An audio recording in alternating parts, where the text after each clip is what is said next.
Bonjour à toutes et à tous, de retour au championnat de France 2016 de Cannes de combat au Portel et je suis pour commenter cet assaut avec Zippo. Bonjour à tous, bonjour tout le monde. Et donc, sur cet assaut de qualification entre Kevin Lovato et Francis Lassalle. Ouais, donc deuxième série masculine, Francis Lassalle, donc tireur bleu de Schiltigheim et Kevin Lovato, tireur jaune de Paris. Assaut qui commence tranquillement. Alors, il faut savoir que c'était un assaut, une sorte d'assaut retour. Il y avait de... Comment dire, pas du ressentiment, mais une envie de revanche quelque part du tireur jaune. Après avoir discuté avec lui, il voulait tomber contre Francis Lassalle. Et voilà, il l'a fait, le championnat de France l'a fait. Grâce à ça, eh bien, il va pouvoir tenter de prendre sa revanche. Donc on va voir, ils s'étaient rencontrés aux internationaux et leur assaut s'était soldé par une victoire de Francis. Donc je n'ai plus le résultat en tête, je vous inviterai à aller regarder sur la playlist des internationaux.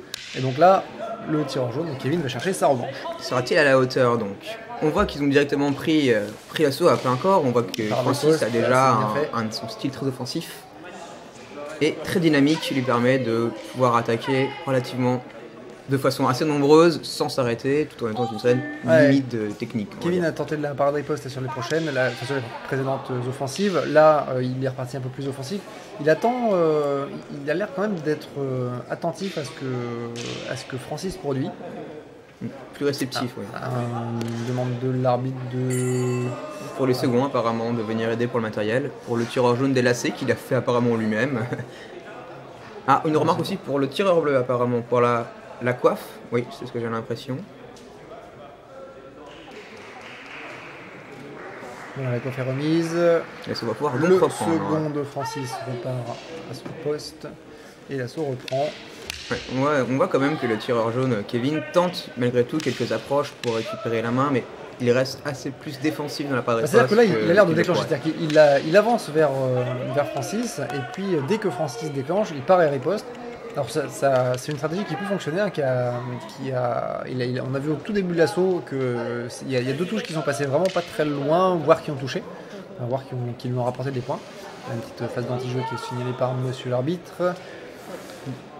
Une touche un peu haute pour le tireur bleu quand même.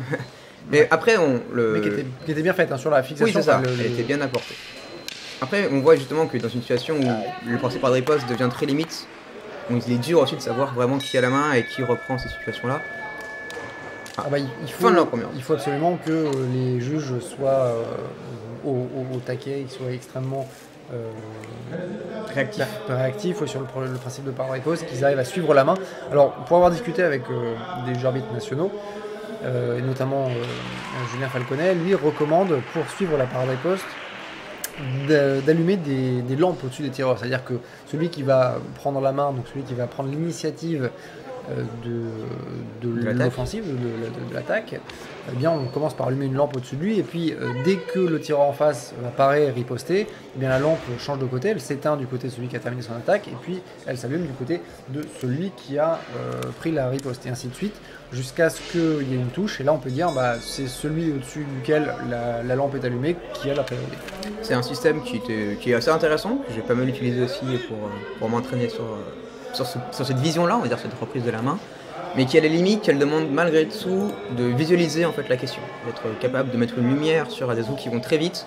C'est aussi une prise parfois d'énergie ou de concentration qui est parfois peut-être un peu trop prenante pour la question qui est demandée. Donc là on voit que l'arbitre explique les remarques qu'il a eues début de la deuxième reprise. Et apparemment c'est fente insuffisant pour les deux tireurs. C'est bien, c'est ça, ouais. Et développé devant pour le tireur bleu, je crois.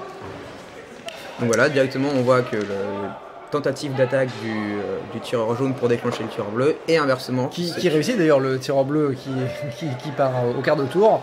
Mais peut-être qu'il a surpris d'ailleurs le tireur jaune, Kevin, sur ce coup-là. Là, la priorité était au tireur bleu qui commence donc à armer, donc c'est bien lui qui arme le premier. Par contre, il touche le bras de Kevin, donc c'est une remarque que l'arbitre lui donne. Faute de cible. Toujours Kevin sur la parade riposte pour l'instant. Attention, je ne sais pas si c'est la tireur bleu.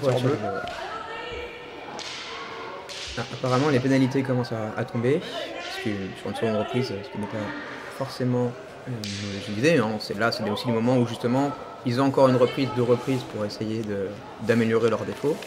Alors c'est très amusant parce que on a vu là les deux tireurs avancer, alors que si je me souviens bien aux internationaux, c'était Francis qui avait tendance à beaucoup avancer, et c'est normal puisqu'il y a une différence de gabarit entre les deux tireurs. Ouais, de taille, Donc les tireurs qui sont plus petits en général ont tendance à beaucoup avancer pour se mettre à leur distance.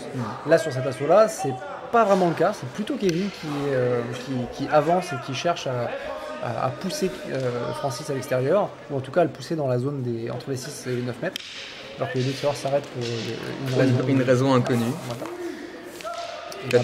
L'arbitre leur dit non, je n'ai rien, je n'ai pas interrompu l'assaut. Alors, pénalité, sortie d'air. Sortie d'air, d'accord. D'air indique que l'arbitre, donc un point de pénalité pour le tireur bleu. Sortie de l'heure de combat. Dommage, sur cette touche-là. Fente insuffisante. Combinée d'une pénalité pour le tireur jaune. Insuffisante, mais l'attaque au dernier moment, la fixation aurait pu fonctionner à ce détail technique près, c'est dommage. Alors que on voit par l'attaque, le tireur bleu reprend directement prend la main et il essaie justement de la garder le plus possible pour être dans une situation offensive et maîtriser bien l'adversaire. Alors que là, justement, le tireur jaune récupère bien la main. Parade riposte du tireur jaune encore une fois, qui pourtant est repris par l'arbitre. Donc l'arbitre a vu différemment de notre point de vue. Et fin de la seconde reprise. Deuxième reprise. Alors, j'ai cru j'ai l'impression qu'en termes de déplacement, c'est le tireur jaune qui guide un peu qui mène un peu la danse dans cet assaut-là. Par contre, je suis pas certain qu'il soit devant au score, parce que même s'il a eu quelques touches assez nettes, il en est de même pour le tireur bleu qui subit un peu plus en termes de déplacement, mais qui a plus de présence en fait. On peut aussi dire que sur les offensives. Le tireur jaune a peut-être mis aussi moins de touches du fait que les juges arbitres ont remonté aussi la question de ces fentes qui étaient insuffisantes. Donc on peut se dire que justement certaines de ces touches en jambes qui auraient pu être bonnes ne le sont pas parce que justement les juges n'ont pas compté à cause des fentes. C'était le cas du tireur bleu aussi, il a été aussi également repris à la fois par l'arbitre et par les juges de fentes insuffisantes. Donc là c'est difficile à dire c'est vrai, qui peut avoir des points, quelles sont les touches qui peuvent être validées pour cette raison ou pas. Invalidées pour cette raison ou pas. Mais voilà, le tireur bleu est quand même beaucoup plus productif que le tireur jaune qui logiquement dans une phase de parade riposte pourrait riposter à chaque attaque, mais faire riposter dans une situation qui lui donne l'avantage pour être sûr de mettre un point qui lui vaut la situation.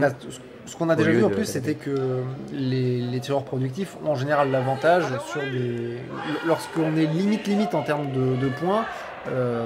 On se dit il y a à peu près autant de touches de chaque côté, autant d'occasions de chaque côté. L'ennui c'est que les tireurs productifs, en général, eux vont avoir plus d'occasions et donc plus de chances de marquer des points. C'est le fait d'attaquer beaucoup. Reprendre sur un riposte. Il a des changements de garde très rapides du tireur bleu qui a des phases en fait d'attaque extrêmement rapides. Après il revient en défensif tout de suite, donc il attaque 2, 3, 4 coups maximum très vite et après il reprend sa distance. Il a des phases de fixation, comme on appelle ça justement, où il arrive à enchaîner en prenant la main le plus possible pour continuer à marquer des points derrière. Est-ce que c'est vraiment efficace? Oui et non. Mais ça permet aussi au tireur d'être bloqué dans une situation où il a du mal à riposter pour vraiment reprendre la main. Et il est temporisé par son adversaire aussi à ce niveau-là. L'arbitre commence à faire des remarques aussi sur la qualité technique de l'assaut. Ouais, il dit qu'il ne faut pas suivre l'adversaire sur ce coup-là.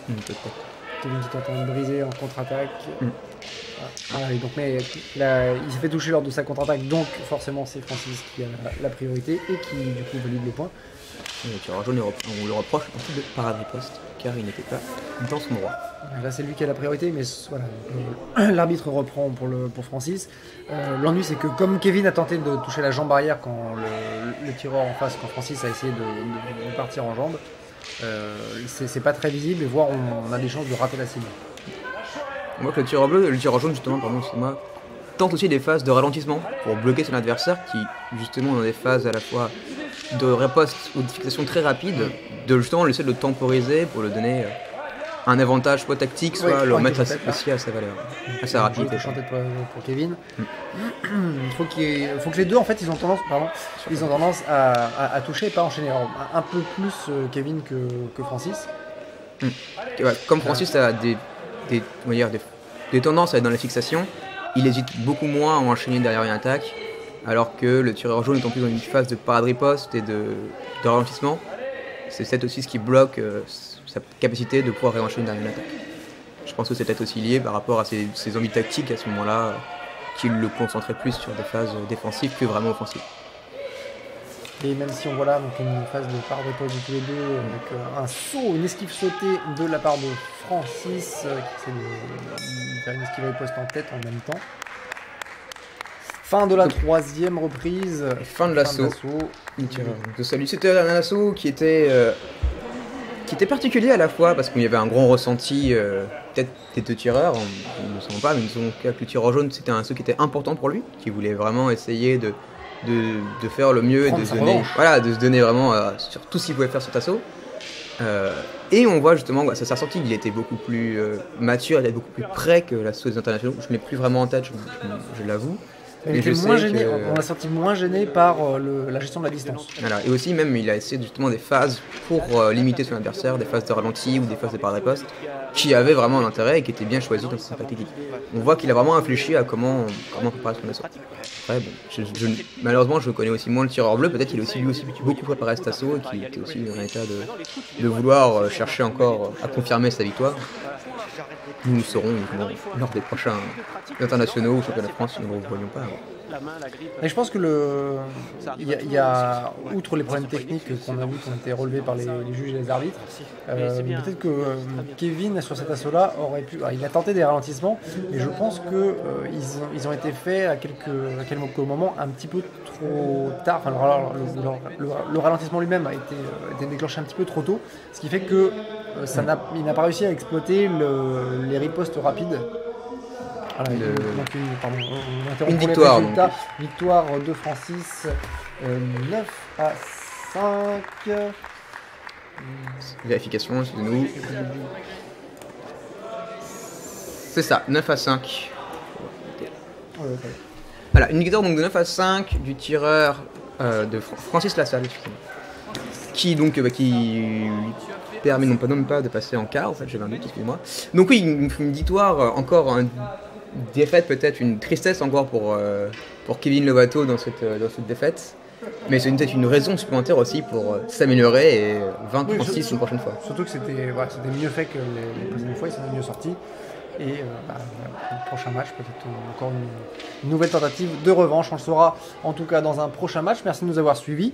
À très bientôt pour un nouvel assaut. Et puis n'hésitez pas à vous inscrire, à vous abonner à la chaîne TV. De façon à ne rater plus aucune de nos parutions. Et n'hésitez pas aussi à laisser des commentaires sous la vidéo pour nous aider ou nous aiguiller sur nos commentaires. Je vous remercie. À bientôt.